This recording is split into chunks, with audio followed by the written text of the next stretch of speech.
What is happening, guys? Welcome back to the channel. We are out here on the field today. I asked you guys on Twitter if you wanted more educational videos, and there was an overwhelming support in saying yes. So I'm gonna try to do my best on things I have learned from talking to other pros and just stuff that I've learned from throwing hours and hours with discs. And one of those things that I feel like was really difficult for me to grasp was the stability of discs. Understanding, first off, what even anhyzer, hyzer, and what does something that's overstable, stable, or understable even means. And hopefully in this video, I'm going to explain all those things. So first, we're going to talk about the different terminology and stabilities. You have the overstable, you have the neutral, and you have the understable. There also can be discs in between these as well. So something could be considered more stable than others. When you have an overstable disc, that disc is going to go left. When you see me throwing this, you can see when I throw it flat, it's not going to turn to the right. It's literally just gonna go straight, and then it's gonna hard finish to the left. The neutral disc is gonna be a disc that's gonna have a slight turn to it. It's gonna be thrown flat,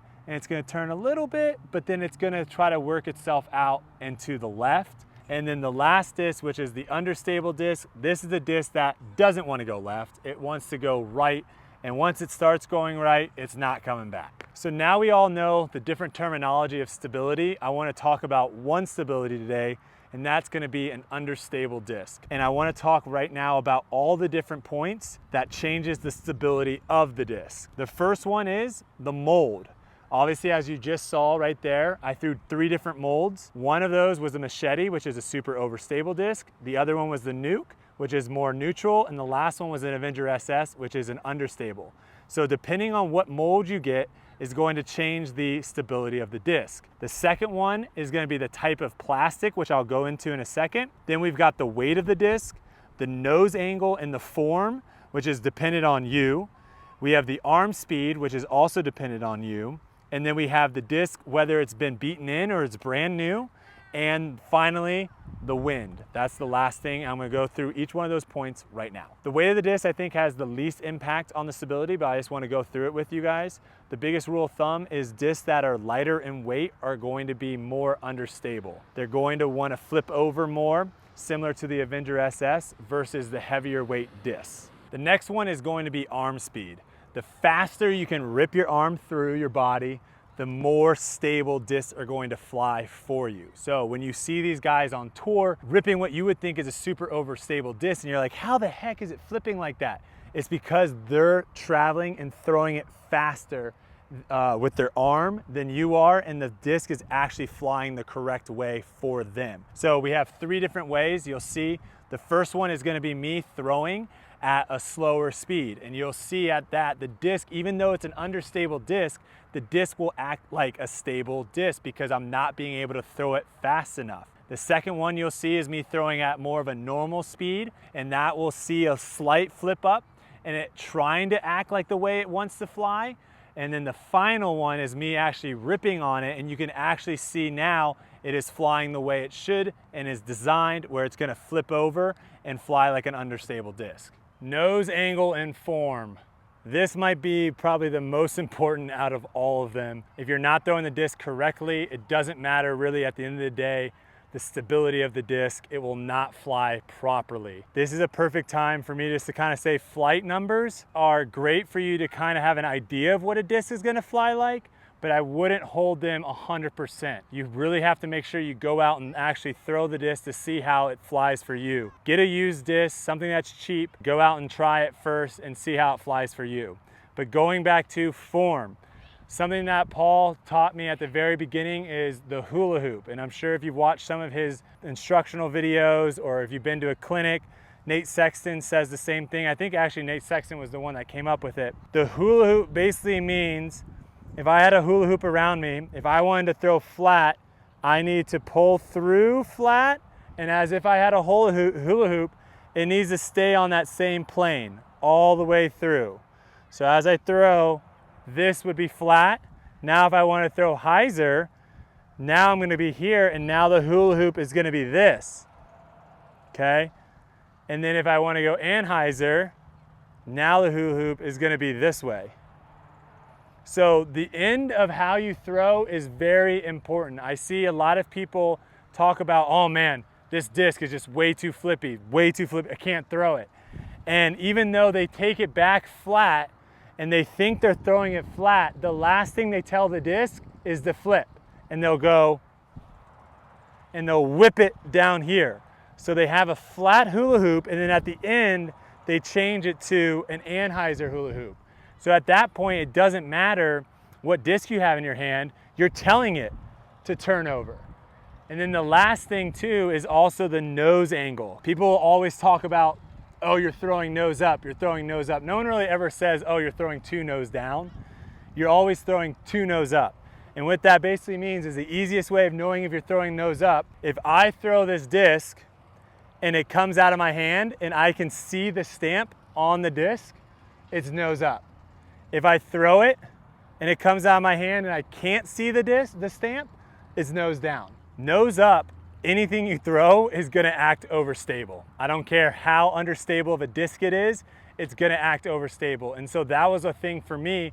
I never could understand, how do these guys flip the disc? How do they get it to throw hyzer and then it flies and then it flips up to flat? I never could understand how they could do that because I was throwing nose up. When you throw nose up, you have no chance at it.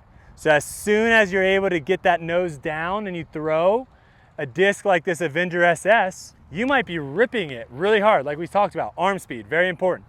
You might be throwing it super hard, but nose up, it's not gonna fly the same way as someone that's smooth throwing medium and nose down. That thing's gonna turn over for them.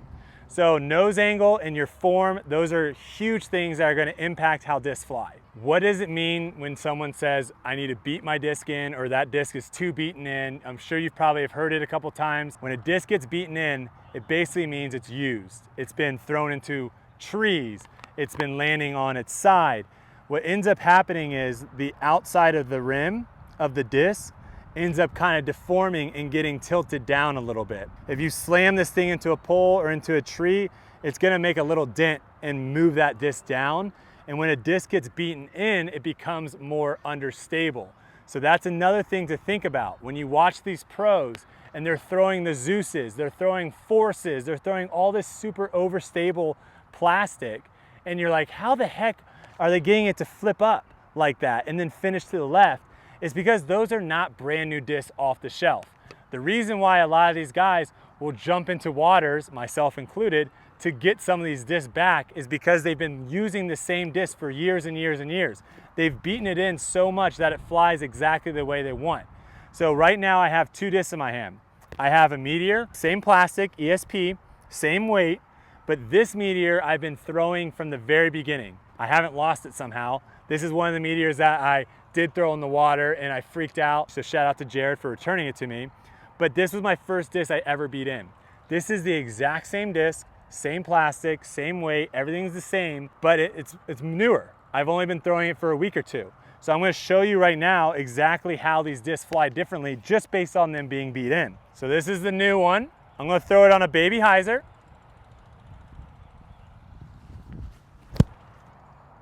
It's gonna turn and fly like the Meteor I want it to fly like. That's perfect. Now this one, I'm gonna do the same thing, and if I do it well, you'll see this one turn a lot quicker and a lot harder.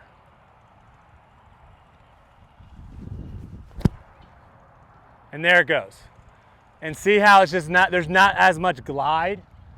It just turned over and then it just got deep into it. I don't think discs that get beat in that are understable are great. That's why I don't have that disc in my bag anymore, because it's too understable. It's not a disc that I want to throw. But discs like Zeuses, Forces, Nukes, things that are more overstable, once those get beat in, then you can see the full flight. And like I said, you watch these guys, they rip it on a little baby hyzer, it flips up flat, turns, and then finishes left. It's gonna always finish left because it is an overstable mold, but it's beat in. Wind. This has a massive impact on how a disc is going to fly. Hence why when you see tournaments that are extremely windy, the scores tend to not be as well because it's harder to control the disc. So right now we are throwing into a headwind. Sorry, Kelsey, got grass all over you. The easiest way of thinking about wind is When you throw into a headwind, the disc is acting like it's going faster compared to the wind. So if there was no wind at all and I threw this disc 60 miles an hour out of my hand, it's going to act like it's traveling 60 miles an hour. But now there's a 15 mile an hour headwind.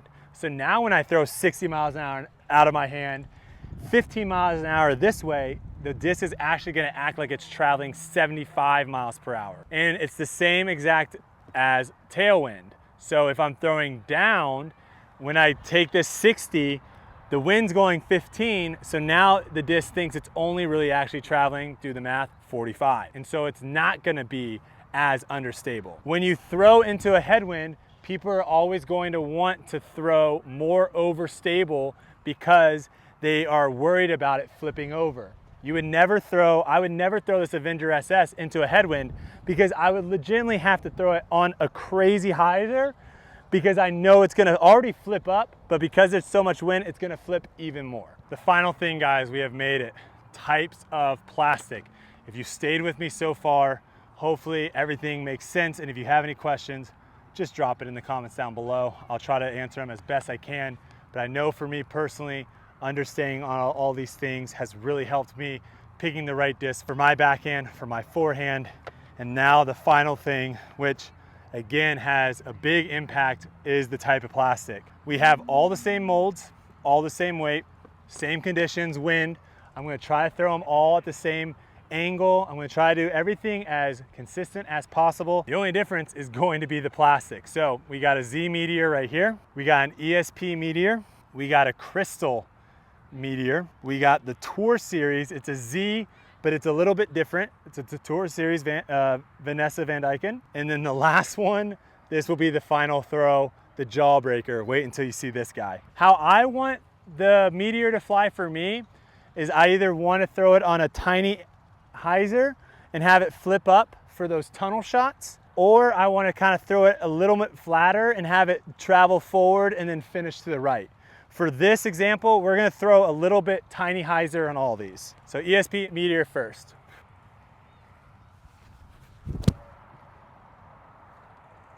And that's exactly how I want that thing to fly for me. And that is why that one is in the bag. Okay, we got the Crystal now. Watch how this one will fly.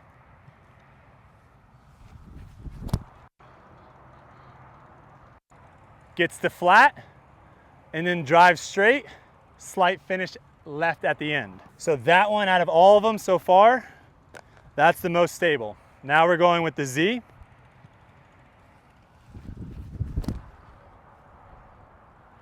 Flips the flat, travels right, and then finishes a little left. I threw that one a little bit higher so it had more time to come out. Now we're going Tour Series.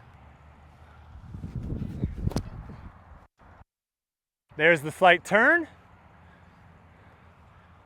And never really comes back, but not as much of a turn as the ESP.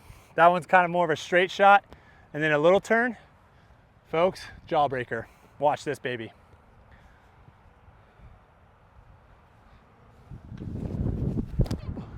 I think that was hyzer too. Look at that thing.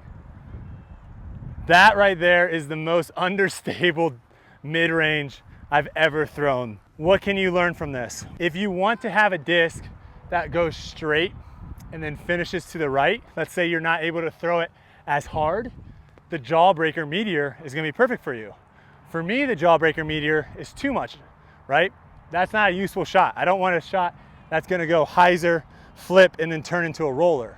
I don't want that. But for some people that have a little bit slower arm speed, that could be the perfect disc. All those things we talked about, wind, form, arm speed, the plastic of the disc, the mold, all these things are going to change how a disc is going to fly.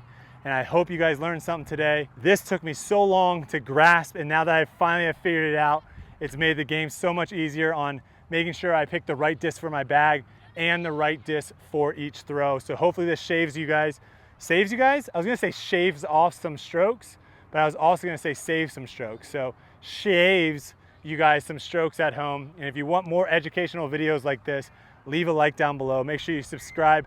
Turn on those post notifications so you guys can get notified when I post more videos.